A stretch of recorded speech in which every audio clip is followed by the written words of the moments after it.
दोस्तों, आज मैं आपको बौद्ध धर्म के विषय में बताऊंगा, जो कि आपके एग्जाम में बौद्ध धर्म से बहुत सारे क्वेश्चन आते रहते हैं। बौद्ध धर्म के संस्थापक गौतम बुद्ध को माना जाता है, जिसे लाइट ऑफ एशिया के भी नाम से जाना जाता है। लाइट ऑफ एशिया किसे कहते हैं? तो गौतम बुद्ध को कहा जाता है। गौतम बुद्ध का जन्म 563 ईसा पूर्व में लुम्बिनी के तराई क्षेत्र में हुआ था। कभी कभी एग्जाम में लुम्बिनी न देकर कपिल वस्तु देता है, तो याद रखेंगे कि गौतम बुद्ध का जन्म कब हुआ था। तो 563 ईसा पूर्व में। एक और क्वेश्चन आता है कि गौतम बुद्ध का जन्म का प्रतीक क्या है। तो गौतम बुद्ध का जन्म का प्रतीक कमल एवं शार है।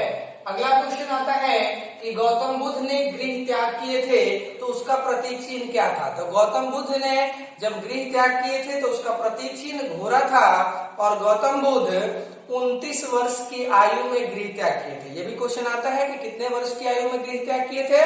तो 29 वर्ष की आयु में गौतम बुद्ध गृह त्याग किए थे, और सबसे पहले वो वैशाली के रुद्रक्राम पुत्र से मिले थे। यानी कह सकते हैं कि गौतम बुद्ध सबसे पहले किस बौद्ध भिक्षुक से मिले, तो रुद्रक्राम पुत्र से मिले।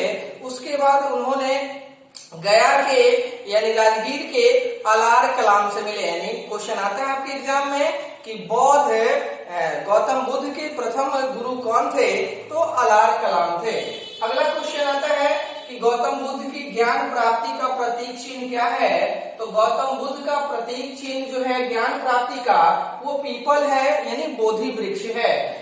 बौद्ध ग्रंथ के अनुसार गौतम बुद्ध के गृह त्याग की घटना को महाविनिष्क्रमण कहा गया। गौतम बुद्ध के गृह त्याग की घटना को बौद्ध ग्रंथ के अनुसार महाविनिष्क्रमण कहा गया। आगे क्वेश्चन, ज्ञान की प्राप्ति गौतम बुद्ध को तो पीपल वृक्ष के नीचे हुई थी। यानी ज्ञान की प्राप्ति गौतम बुद्ध को 6 वर्ष की कठिन तपस्या करने के बाद 35 वर्ष की आयु में निरंजना नदी, वर्तमान में फल्गु नदी के तट पे ज्ञान की प्राप्ति हुई। आगे गौतम बुद्ध के निर्वाण का चिन्ह पूछा जाता है, तो वो पद चिन्ह है। गौतम बुद्ध की मृत्यु की बात कही जाती है, तो वो उसका प्रतीक चिन्ह स्तूप है। गौतम बुद्ध की मृत्यु 483 ईसा पूर्व में कुशीनारा देवरिया में चुंद द्वारा भोजन अर्पित करने के पश्चात हो गई। अब गौतम बुद्ध से पूछा जाता है कि कितने वर्ष की आयु में मृत्यु हुई थी। तो 80 वर्ष की आयु में गौतम बुद्ध की मृत्यु हुई थी। अब देखिए, बौद्ध ग्रंथ के अनुसार गृह त्याग की घटना को महाविनिष्क्रमण कहा जाता है। ज्ञान प्राप्ति की घटना को, ज्ञान प्राप्ति के बाद गौतम बुद्ध उपदेश दिए थे, यानी प्रथम उपदेश कहाँ दिए थे, तो सारनाथ में दिए थे। क्वेश्चन आता है आपके एग्जाम में कि गौतम बुद्ध अपना प्रथम उपदेश कहाँ दिए थे, तो सारनाथ में दिए थे। अगला क्वेश्चन आता है कि गौतम बुद्ध किस भाषा में उपदेश दिए थे। तो गौतम बुद्ध जो है उपदेश पाली भाषा में दिए थे। क्वेश्चन आता है आपका, पाली भाषा में दिए थे, और इस उपदेश को बौद्ध ग्रंथ के अनुसार क्या कहा जाता है, धर्म चक्र प्रवर्तन कहा जाता है, धर्म चक्र प्रवर्तक कहा जाता है। तो बौद्ध ग्रंथ के अनुसार गृह त्याग की घटना को महाविनिष्क्रमण कहा जाता है। बौद्ध ग्रंथ के अनुसार गौतम बुद्ध ने जो पाली भाषा में प्रथम उपदेश दिया था, उसे धर्म चक्र प्रवर्तक कहा जाता है। और गौतम बुद्ध की मृत्यु जो 483 ईसा पूर्व में कुशीनारा द्वारा चुंद द्वारा भोजन अर्पित करने के दौरान हो गई थी। कुशीनारा देवरिया उत्तर प्रदेश में पड़ता है। इसे बौद्ध ग्रंथ के अनुसार महापरिनिर्वाण कहा जाता है। बुद्ध की मृत्यु के समय में ही 483 ईसा पूर्व में ही बौद्ध धर्म 2 ग्रंथ में बटा, एक हीनयान और दूसरा महायान। हीनयान का आदर्श जो शब्द था वो था अरहत पद, जबकि महायान का जो आदर्श शब्द था वो बोधिसत्व था। हीनयान एवं महायान 483 ईसा पूर्व में, यानी बौद्ध धर्म 2 भागों में बट गया। अगला क्वेश्चन आता है कि बौद्ध धर्म ग्रहण करने के लिए निम्नतम आयु कितनी होनी चाहिए। तो बौद्ध धर्म ग्रहण करने के लिए निम्नतम आयु 15 वर्ष होनी चाहिए। बौद्ध धर्म ग्रहण करने के लिए कितनी आयु चाहिए, 15 वर्ष चाहिए। अब क्या है, बौद्ध धर्म के त्रिरत्न भी पूछे जाते हैं आपसे एग्जाम में। तो बौद्ध धर्म के त्रिरत्न बुद्ध, धम्म और संघ है। बौद्ध धर्म के त्रिरत्न कौन है, तो बुद्ध, धम्म और संघ है। अगला क्वेश्चन आता है कि बौद्ध ग्रंथ का विषय भीषण जानकारी कहाँ से मिलती है। तो वो त्रिपिटक से मिलता है। बौद्ध धर्म के विषय में विशेष जानकारी हमें कहाँ से मिलता है, तो त्रिपिटक से मिलता है। और ये तीन त्रिपिटक कौन हो जाएगा? तो विनय पिटक, अभिधम पिटक और सूत पिटक, ये तीनों पिटक हैं जो बौद्ध ग्रंथों से संबंधित है। आगे क्वेश्चन आपका आता है कि गौतम बुद्ध के जीवन और मरण की घटना जो है किस अभिलेख से संबंधित है? तो ये कैंटोन अभिलेख से संबंधित है। कैंटोन अभिलेख एक चीनी अभिलेख है जो गौतम बुद्ध के जीवन एवं मरण की घटना के विषय में जानकारी देती है। इसी से हमें मालूम चलता है कि गौतम बुद्ध का जन्म 563 ईसा पूर्व में हुआ था और मृत्यु 483 ईसा पूर्व में हुई थी।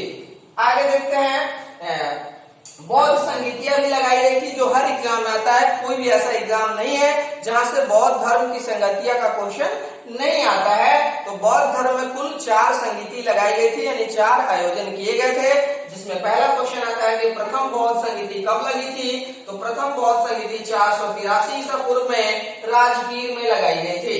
ये राजगीर कौन है? तो मगध साम्राज्य की राजधानी थी। राजगीर क्या है? मगध साम्राज्य की राजधानी थी, यानी कि प्रथम बौद्ध संगीति 483 ईसा पूर्व में राजगीर में लगाई गई थी, जिसकी अध्यक्षता महाकश्यप कर रहे थे। जिसकी अध्यक्षता महाकश्यप कर रहे थे। और प्रथम बौद्ध संगीति के समय अगर शासक पूछा जाए आपके एग्जाम में, तो प्रथम बौद्ध संगीति के समय शासक अजातशत्रु थे।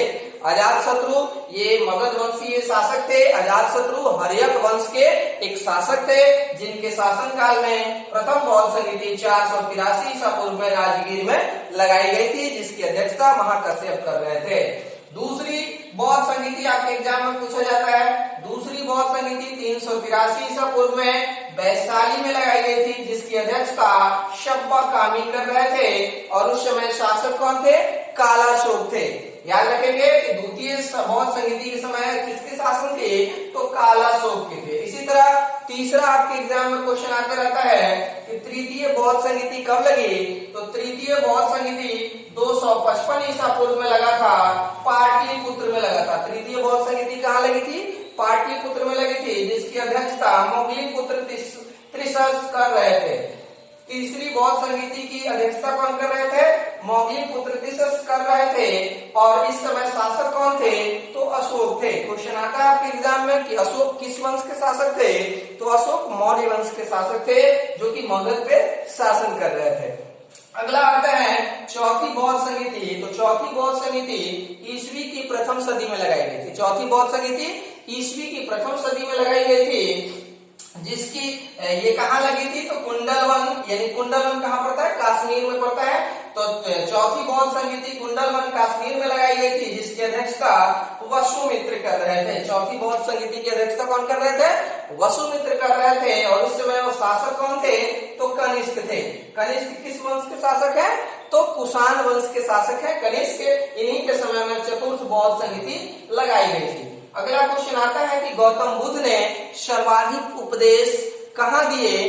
तो गौतम बुद्ध ने सर्वाधिक उपदेश श्रावस्ती में दिए थे। गौतम बुद्ध ने सर्वाधिक उपदेश कहाँ दिए? श्रावस्ती में दिए थे।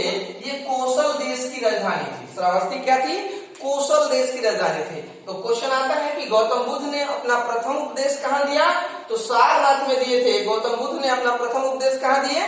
सारनाथ में दिए। जिसे और क्वेश्चन आता है कि गौतम बुद्ध ने आप प्रथम उपदेश किस भाषा में दिए? तो पाली भाषा में। क्वेश्चन आता है कि बौद्ध ग्रंथ जो भी है, बौद्ध धर्म के साधक थे या गौतम बुद्ध थे, इन्होंने अपना किस भाषा का प्रयोग किया? तो पाली भाषा का प्रयोग किया। यानी पाली भाषा में बौद्ध धर्म वाले उपदेश देते थे, यानी गौतम बुद्ध ने भी अपना उपदेश पाली भाषा में ही दिया है। और प्रथम उपदेश सारनाथ में दिया गया था, जिसे बौद्ध ग्रंथ के अनुसार धर्म चक्र प्रवर्तक कहा गया। जबकि सर्वाधिक बौद्ध उपदेश यानी गौतम बुद्ध ने सर्वाधिक उपदेश कहाँ दिए? तो श्रावस्ती में दिए। ये श्रावस्ती कोसल देश की राजधानी थी, जहाँ पे बुद्ध ने सर्वाधिक उपदेश दिए।